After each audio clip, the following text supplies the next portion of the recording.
On s'est tous déjà retrouvés dans cette situation où on doit choisir entre profiter pleinement de sa soirée entre amis ou s'en tenir à son programme sportif. Et très souvent, c'est ça le problème, c'est qu'on n'arrive pas à allier les deux. Et donc en fait, on se sent complètement exclu de son groupe d'amis et parfois, on peut même complètement perdre notre motivation et donc arrêter de progresser et même parfois abandonner son objectif sportif. Mais aujourd'hui, si je suis là, c'est parce que j'ai réussi à allier les deux et c'est sans compter évidemment cette grande période de solitude par laquelle je suis passée, mais derrière j'ai réussi à trouver vraiment les bonnes habitudes à implémenter pour derrière profiter pleinement de sa vie sociale et c'est pour ça que je vais toutes vous les donner aujourd'hui. La première habitude à prendre, c'est de réorienter ses activités vers des options beaucoup plus saines. Il n'est pas question d'arrêter de vivre ou d'arrêter de voir ses copains, mais c'est vrai que souvent quand on retrouve ses potes, on va soit au bar, soit au resto, souvent c'est autour de la consommation de calories. C'est pas mal en soi, mais c'est vrai que quand tu as un programme précis, aller au McDo,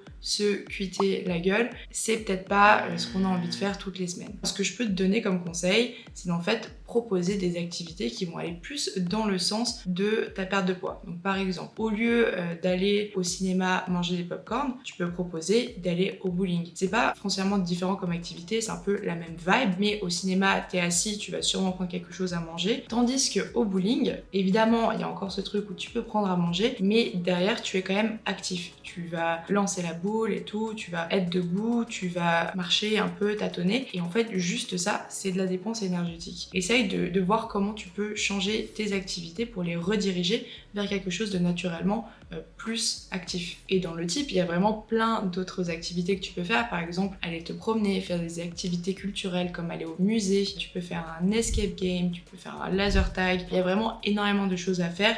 C'est juste que souvent, on les a jamais réellement pratiquées parce qu'on n'en a jamais réellement eu l'envie. Mais c'est pas pour autant qu'on peut pas le faire en étant actif. Et c'est dans cet esprit que j'ai envie que tu prennes mon deuxième conseil, qui est de manger intelligemment. Je sais qu'en France, on a un peu la culture de la gastronomie et tout, qu'on aime bien se faire plaisir, mais c'est pas pour autant qu'on ne peut pas se faire plaisir quand on sort et quand on a un objectif minceur. Faut juste implémenter quelques petites routines et habitudes. Au début, ça va être dur, mais après, une fois que c'est fait, ça va venir tout seul et ce sera beaucoup plus simple. À commencer par, si tu sais que tu vas à un restaurant, si tu peux aller checker le menu en ligne et en fait déjà penser à ce que tu vas commander. Comme ça t'évite d'avoir des pulsions de j'avais pas vu mais en fait il y a un énorme burger. Au moins tu sais ce que tu as envie de manger, tu te laisses pas prendre par surprise par quelque chose qui est pas forcément sain. Un autre conseil aussi, ce serait calculer un peu ton besoin énergétique. Par exemple, tu sais que tu as fait énormément de sport, que tu t'es beaucoup dépensé dans la journée ou que même t'as pas forcément eu le temps de manger, et bien tu peux prendre une portion un peu plus conséquente. C'est ok.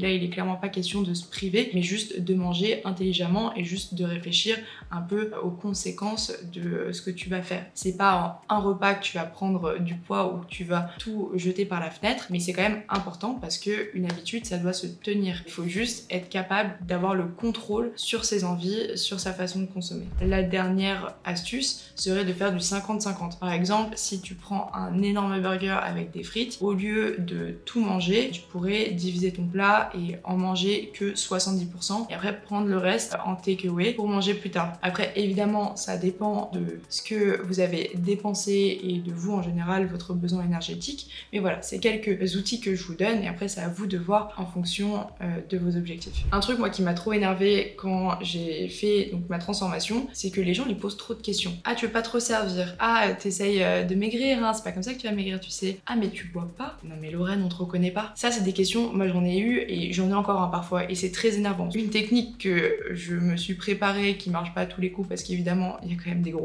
c'est de préparer mes réponses à l'avance. Donc, juste répondre gentiment en disant non, je suis rassasiée, j'ai plus faim, voilà, juste un truc qui coupe un peu net, c'est gentil, c'est poli, mais voilà. Et si évidemment on te relance, essaye de changer le sujet gentiment et de les amener vers quelque chose de différent quoi, pour éviter de rester dans cette situation où toi tu es mal à l'aise. Maintenant, il faut pas se voiler la face, tu vas pas pouvoir éviter ce genre de rendez-vous sociaux où il y a de la nourriture et c'est pour ça que c'est important d'avoir une alimentation flexible. Si tu n'as pas d'alimentation flexible, là pour le coup, tu vas peut-être te retrouver dans un cas d'isolement social où en fait tu viendras même pas parce que tu sais déjà qu'il y aura de l'alcool, qu'il y aura de la bouffe. C'est vraiment pas quelque chose qui pour moi est tenable parce que il faut pratiquer une espèce d'équilibre entre ce que toi tu considères comme les petits plaisirs et derrière aussi avec quelque chose d'équilibré. Il faut que ce soit quelque chose qui soit applicable sur le long terme. Tu n'es pas une personne fine sans effort, tu n'es pas une personne musclée sans effort. Tout est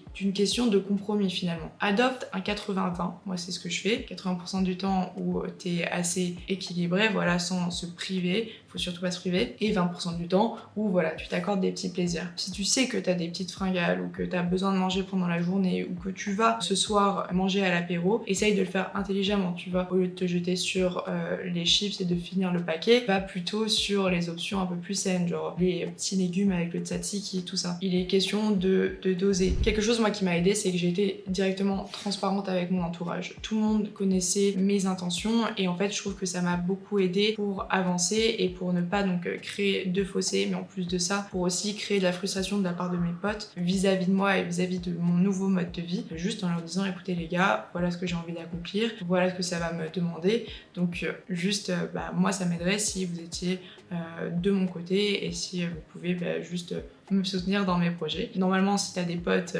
assez bien conçus, ils devraient pouvoir te soutenir et vraiment t'accompagner là-dedans. Donc après, tu peux organiser des petits challenges sportifs. Typiquement au travail, souvent, il y a des trucs où l'entreprise va créer des challenges en hiver, blablabla, ou même organiser des compétitions. Par exemple, s'il y a des marathons, s'il y a des petites courses, des triathlons. Souvent, les boîtes, elles organisent ça avec des équipes du travail. Après, sinon aussi, quelque chose que j'aime bien, c'est Strava, une application, si tu la connais pas, c'est un peu comme le Instagram mais pour les gens qui font du sport. Au début j'étais un peu en mode ouais, j'ai pas trop envie qu'on voit le type de sport que je fais parce que j'ai pas envie qu'on se compare à moi et j'ai pas envie moi de me comparer. Et en fait quand tu le prends dans un point de vue beaucoup plus sain où c'est une communauté qui est là, qui va se soutenir, qui va se conseiller, qui va s'inspirer, moi je trouve ça vraiment vraiment cool et je suis contente de poster mes workouts quelque part, donc Strava c'est une bonne option et je trouve que c'est très motivant. Ce qui aide dans ce sens là, c'est de rejoindre des groupes sociaux. En ce moment le truc c'est les run clubs, donc les gens qui vont courir en groupe et se retrouvent, ils courent. Parfois ça peut aussi faire office de façon de dater, donc je trouve ça aussi assez cool de rencontrer des gens qui sont un peu dans le même mood. Tu peux aussi te faire des potes et en fait ces gens, tu verras que quand tu vas sortir avec eux, ils seront beaucoup moins fêtards que certains de tes potes, ils auront beaucoup plus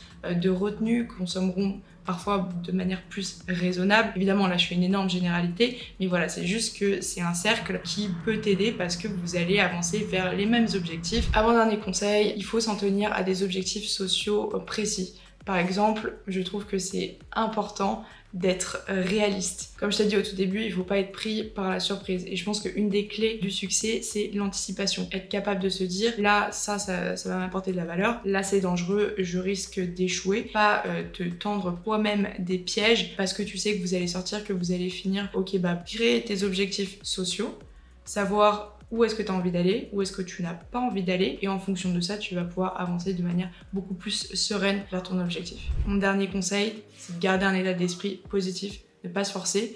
En fait, le changement physique, c'est quelque chose qui doit tenir dans le temps. Faut pas que ce soit une source de frustration. Je sais que parfois tu vas te comparer et que tu vas trouver que toi, tu perds moins de poids que certaines personnes, que ça va beaucoup moins vite, que ton corps est moins beau. Chacun son parcours, on peut pas se comparer. Mais essaye de garder une attitude positive. Vois ça comme quelque chose qui, toi, derrière, améliorera ta mobilité, améliorera ta santé. Va pas à l'encontre de ton corps parce que derrière, ton corps va te punir. Il va se blesser, il va se fatiguer, il va stagner aussi. Tandis que si tu le prends du côté positif, je t'assure que les choses seront beaucoup plus simples physiquement mais aussi mentalement. Et voilà, j'espère que ça t'a été utile. N'hésite pas à mettre d'autres conseils dans les commentaires évidemment, hein. On est là aussi pour partager nos astuces et sinon on se dit à la semaine prochaine.